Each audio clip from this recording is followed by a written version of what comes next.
it's Ina the Mood Reader, and in this video we'll be talking about the books I want to read towards the end of 2021.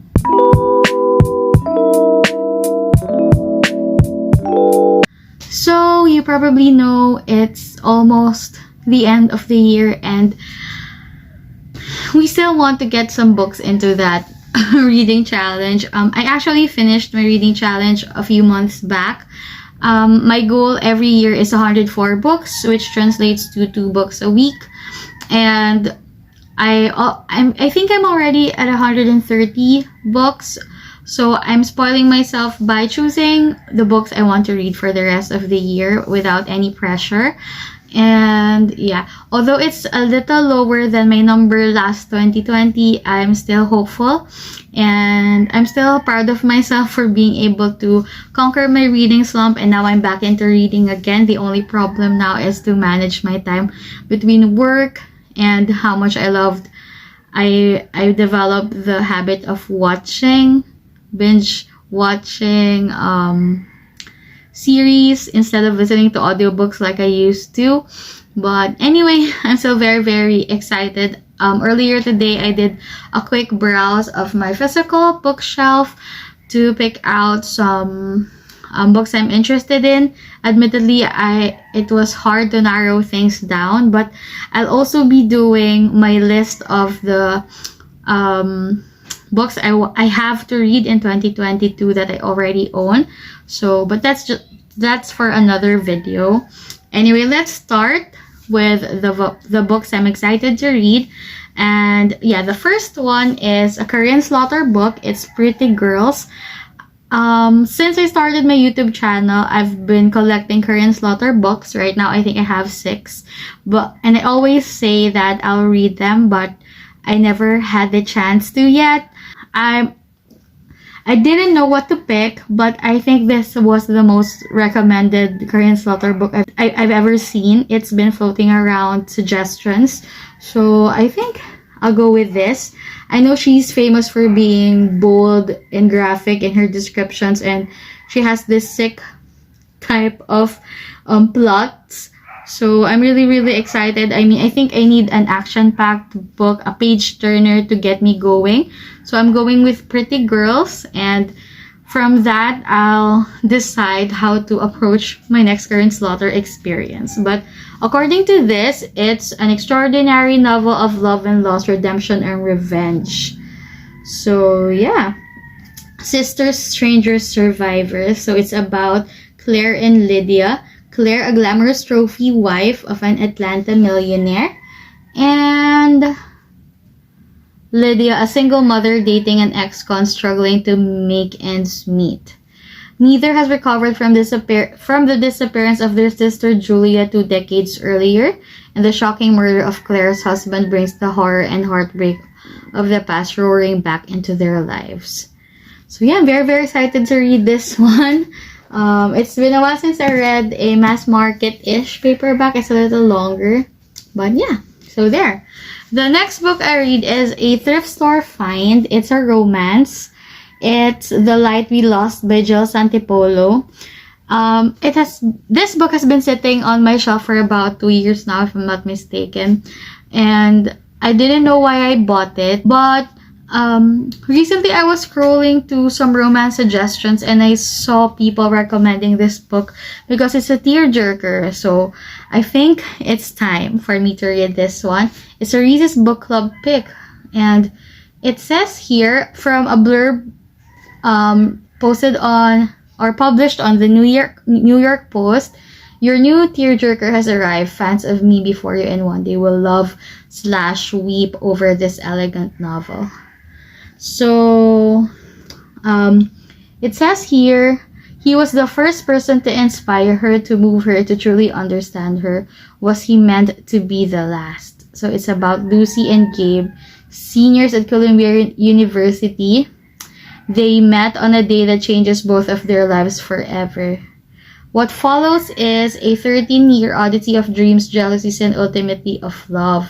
Their journey takes Lucy and Gabe continents apart but never out of each other's heart. Was it fate that brought them together? Is it choice that has kept them away? Oh my gosh. It sounds so interesting. So excited about it. The next book is something you have seen repeatedly on this channel, and it's Dial A for Aunties by Jessie Q. Sutanto. I've recently seen this on as a nominee at the Goodreads Best Books of 2021 for fiction. And yeah, I bought this a while back. I kept putting it on the shelf, returning it on the shelf because I just wasn't really in the reading mood. But I think it's time to finally read about it. People are always torn between categorizing this as a romance or a mystery.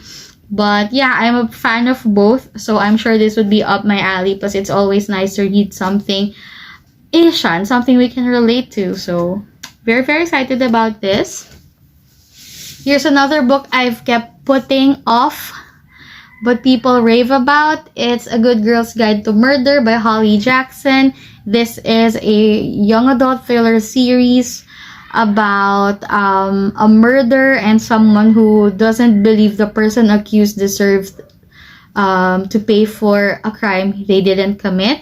So I think there's 3 books in the series. I'm not sure, but I think I want to check how you would feel with the first book before deciding to buy the other ones. So here, it's been on my possibility path for the past two months now, and I really have to get through to this before 2021 ends. So there. Now we go to the book of the month books that I've been I'm sure I would be reading towards the end of the year. I have these this shelf. I think I have 30 or 40 or 50 book of the month books, and I've just read a handful of them. So though I would want to go through everything, because I still have other book of the month copies coming, I think it's better to just narrow it down with books I'm really itching to read. So there, for the first one, I chose The People We Keep by Alison Larkin. It's a July 2021 read, and I think it's categorized as contemporary fiction, if I'm not mistaken, or it's historical. Is it historical? It's set in 1994. I'm not sure, but whether it's historical or contemporary, I don't know. I'm very excited to read about this. I think this book was pitched as something lyrical in writing. I've seen a lot of people who chose this as their book of the month pick, very satisfied about their decision, and it's something that I think this is also nominated in the Goodreads Best Books of 2021, though I'm not sure. But yeah, it says here that it's a coming-of-age story. I think it involves a road trip. I think that it touches a little bit on music, but all I know is that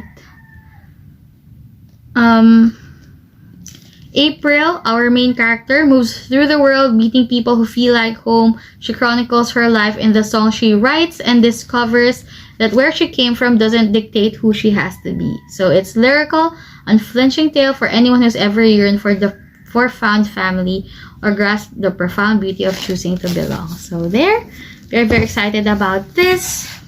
Now the next book I am choosing is one of my most highly anticipated reads because I love Taylor Jenkins' read. It's Malibu Rising. I've already set this book to be my last read of 2021.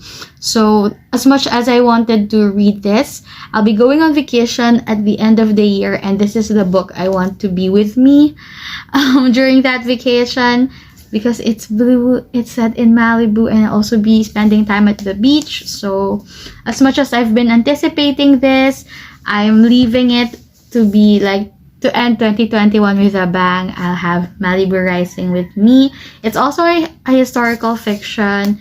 I think this one is set in the 80s. So it says here, 4 famous siblings throw an epic party to celebrate the end of the summer, but over the course of 24 hours, their lives would change forever. So it's on the 80s, which is an era I love.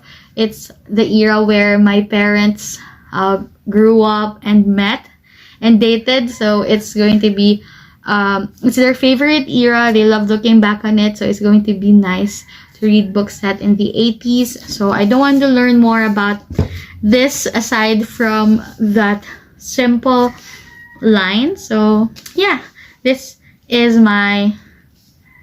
something you would surely see me reading towards the end of the year.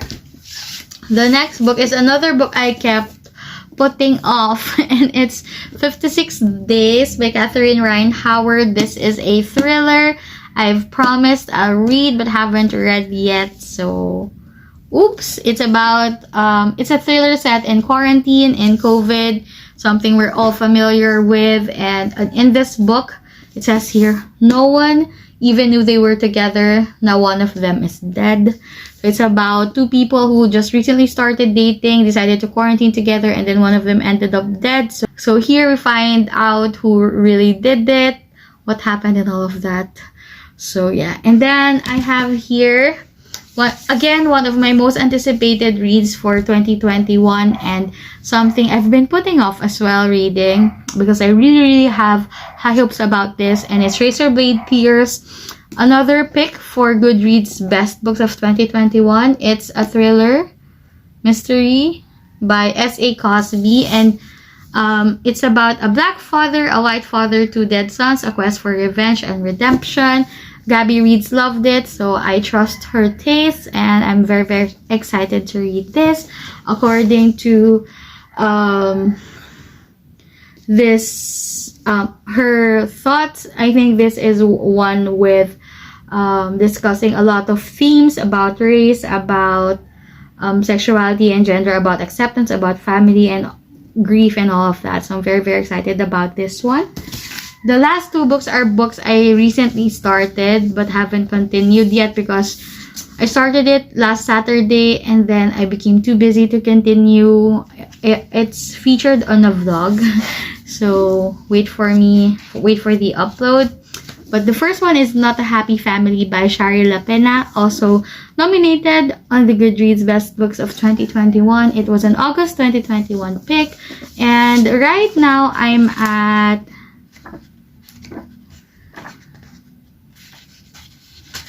the 5th chapter, if I'm not mistaken, and so far I've been really enjoying this. It's about a family. Basically, they had Easter dinner together and they had problems. They're a dysfunctional rich family, and the parents ended up dead. And then who among the siblings are the suspects, so it's up to them to find out who among these siblings did it. Did somebody else did it or something? So it's a whodunit thing involving 3 siblings because of the death of their parents. It's my first time to read a Shari LaPena book, and I've been enjoying her writing style. This is a very engaging and just the type of thriller that I like. So there. And then the other book I've been reading is The Push by Ashley Audrain. Here I'm at chapter 18 or page 58. I've been reading this one slowly because I've been annotating it. I recently bought transparent post-its, transparent sticky notes, and I've been enjoying writing on them my thoughts about the book. So this one I think is wrongly marketed. It's marketed as a thriller, but I think it's more of a mystery. I love the writing style though. It's very interesting. I can't believe it's a debut novel. I'm really excited about what the author would write next because her style is amazing. This book is about a writer, mom, her child, and the father. It's a multi-generational thing. It's very mysterious. I don't know how to explain it, but until now, I'm still at a loss on where this story would bring me. So there. And then lastly, I have these 3 Harlequin books. I showed it a while back. And since they are short and quick reads, I want to finish them before the end of the year. I think I'll read these 3 at the same time, within the same day, and share with you my thoughts. So again, it's Tracing a Kidnapper by Juno Rushdan, Rescued by the Colton Cowboy by Deborah Fletcher Mello, and Undercover Protection by Maggie K. Black. So those are all the physical books I'll be reading. I still have a few books left I want to read. First is You've Reached Sam by Dustin Thau. It's becoming a very, very hype book here in the Philippines. People are blaming Book Talk. Some are blaming Facebook groups. I don't know. I think it's just, you know, the Filipino love for romance and heartbreak and angst and all that. But I read this earlier in the year and I DNF'd it because at the time I wasn't in the mood for it. But today I think I'll be filming a reading vlog, going through it and test if You've Reached Sam can make me cry. I don't know. And then aside from that, I'll also be reading another Wednesday books release, which is If This Gets Out. If This Gets Out, I think it's by Sophie Gonzalez and Kale Aldrich. That's the name on my head, but I'm not sure. Here's the cover. And I'm very, very excited about this one because it would tackle a boy band. And if you don't know yet, I'm a hardcore Dark Larry. I love Larry Stylinson. If you don't know it, don't search about it anymore. But I love boy bands and the prospect of people in boy bands falling in love with each other. So if that's what I'll get with this book, then wow, I'll be so, so happy. It's like reading my favorite fan fiction. So, okay. After that, I'm planning on reading the rest of the Bridgerton series. To Sir Philip with Love, which is about Eloise. Some people I know say that it's the best Bridgerton book ever. So I'm very, very excited to read about Eloise's story. There's also When He Was Wicked by, of course, Julia Quinn, which would be touching on Francesca's story. I don't know if I could go on with the other two remaining books, so I'll just leave it with those books. I have them on Kindle, while the remaining last two books I have on paperback there on my shelf. If I have extra time for some forbidden romance, I would also love to read One Hot Italian Summer by Katrina Halley. It's something I've seen on romance booktubers I follow, like in Love and Words, and if I'm not mistaken, Remarkably Lisa and Lacey. I don't know which one of them recommended it, but yeah, I would want to read that. And yeah, so those are all the books I'm planning on reading for the rest of the year. Hopefully I'll be able to squeeze in some of them. We don't know yet, but yeah, thank you so much for watching this video, and share with me also what books you want to finish before this year ends. How are you at your Goodreads reading challenge progress? And yeah, thank you so much for watching until the end, and may you always be in the mood for reading. Bye!